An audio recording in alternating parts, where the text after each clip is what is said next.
Good morning. Long time no see. English 11 CP. Um, I hope your week is going decent. I hope you're adjusting all right. You're kind of figuring this all out. I know Monday and Tuesday were kind of like an overwhelming landslide of emails and assignments, and I hope you're dealing with it okay.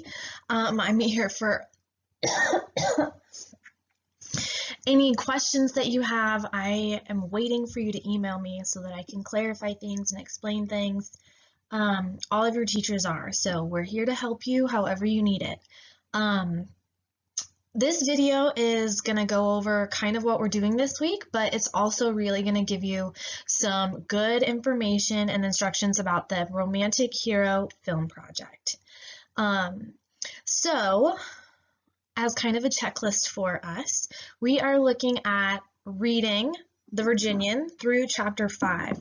Chapter 5 is called, Chapter 5 is called Enter the Woman, and you may have noticed that that mirrors the first chapter, which was called Enter the Man, where we met our romantic hero, the Virginian, with his dark hair and his dusty clothes and his gentlemanly ways and his kind of different moral code, where some people can call him bad words but not other people, and he's got his gun and he's respectful. So in Chapter 5 we meet the love interest, Molly, the school teacher from the East. So that's where we're reading to, okay? If you want to continue reading, if you want to use it as your free read choice, that's totally fine. I love this novel, guys. It's very formulaic and it's very predictable, but it was one of the first to create this cowboy hero that has become so central to American storytelling. So if you like the frontier and justice and romance and lassos, keep reading it. It's a lot of fun. So you read the first 5 chapters. I emailed you a document full of some supplemental reading that's also going to be really helpful. It gives you an overview of characters and themes, and some chapter summaries as well. That's going to give you kind of a big picture idea of exactly who you're looking at and what you're looking for. So the other thing, the last thing, we just hit supplemental reading, is that romantic hero worksheet. Now, this is something that you glued into your notebook last week. We started on it. I think we got 2 or 3 traits for the Virginian entered in that worksheet. So that needs to be finished. And then when you finish it, take a picture of it and email it to me, okay? I'm going to check to see that you got that completed. So let's talk now about the film project. So the first kind of 3 things that you need to do with this project are review the traits of the romantic hero. We glued this in our notebook last week. It was a full page on traits to look for and what this hero is like. It's right next to your other Virginian worksheet, so it shouldn't be difficult to find. Review it. Get a good idea of what you're looking for, and then you need to pick a movie off that list, or you can pick a movie that's not on the list and email me your movie choice. Some of you guys have already sent me your email, have already sent me an email with your movie choice. You're picking some really good ones. So if you haven't done that yet, get in your email because the movies are going quick. So you're going to email me your movie choice, review, movie choice, and then you need to fill out that same worksheet for the hero in your film to see how this hero either repeats or differentiates some of the traits of the romantic hero. I emailed you this worksheet, so you're not going to fill out the same thing twice. You need to print another one and then fill out a second one for that second hero. Okay. So let's talk about reviewing the romantic hero, this feature character that we've been talking about. This is pulled from that handout that you have in your notebook.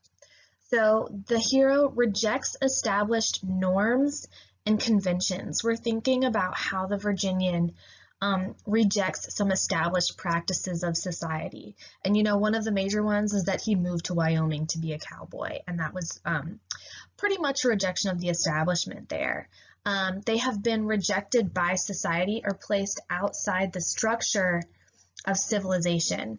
Now, Wyoming is definitely past that. I think there are a few lines in chapters 4 and 5 where they talk about when the women come, they bring like fences and other structures of civilization. So he's really on the rim of civilized society.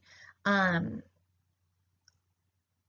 so as you're thinking about your movie character, you want to think about a character who kind of fits some of those ideas.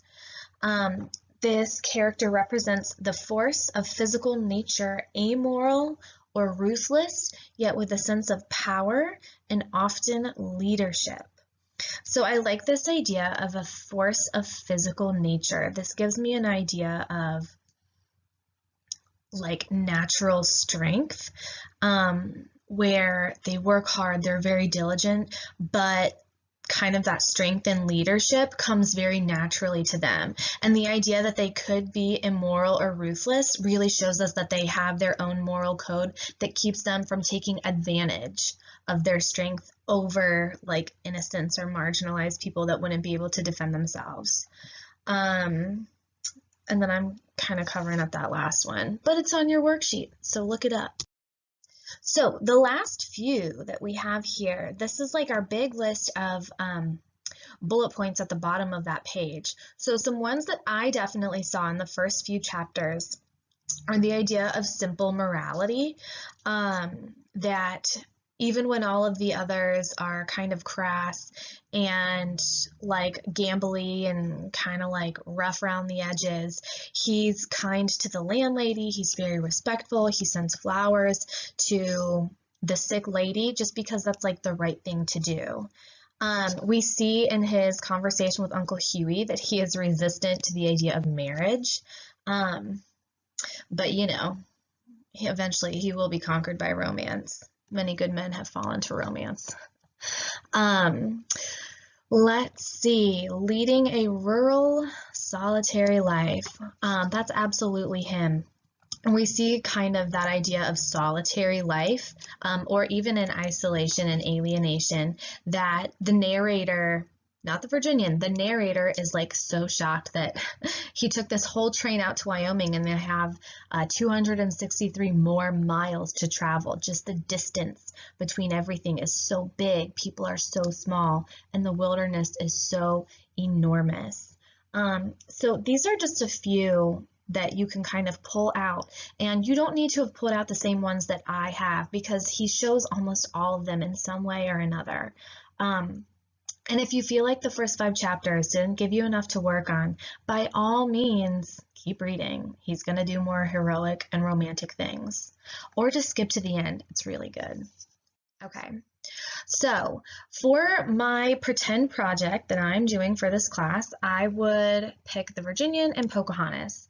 Now, any of the movies on the list is a really good choice. I'm generally familiar with Pocahontas, so the first thing that I would do, having emailed the teacher my choice and filled out both of my worksheets and watched the movie, rewatched it, even if I've seen it before, I need to rewatch it. I'm looking for similarities in my worksheets, all right? Even if they're not called the same traits, what do the characters have in common? And even if you think they have similarities that are not listed on the worksheet, add them in. Add those in, okay? So some things that I saw, similarities between the Virginian and Pocahontas, are their love of nature and the wilderness. You know, the Virginian walks in covered in dust and he like masters that pony so quickly because he's like really great with a lasso. And one of the first things we see Pocahontas do is like take that swan dive off the cliff and then go talk to her tree grandmother. So I think they definitely have that in common. We also see their sense of honor not based on society's rules. So we know from the story of Pocahontas that she and John Smith kind of reject their society's prejudices, they reject their society's limitations because of their belief in right and wrong, and that's exactly what the Virginian and the romantic hero stand for. So The last one, resistance to marriage. I'm not sure why I just did that, but whatever. Um, I'm not sure if this was officially on the list, but I thought it was something that they had in common. So whether it was on the list or not, I want to show that I'm thinking deeply about my characters. And so if I find a similarity, I want to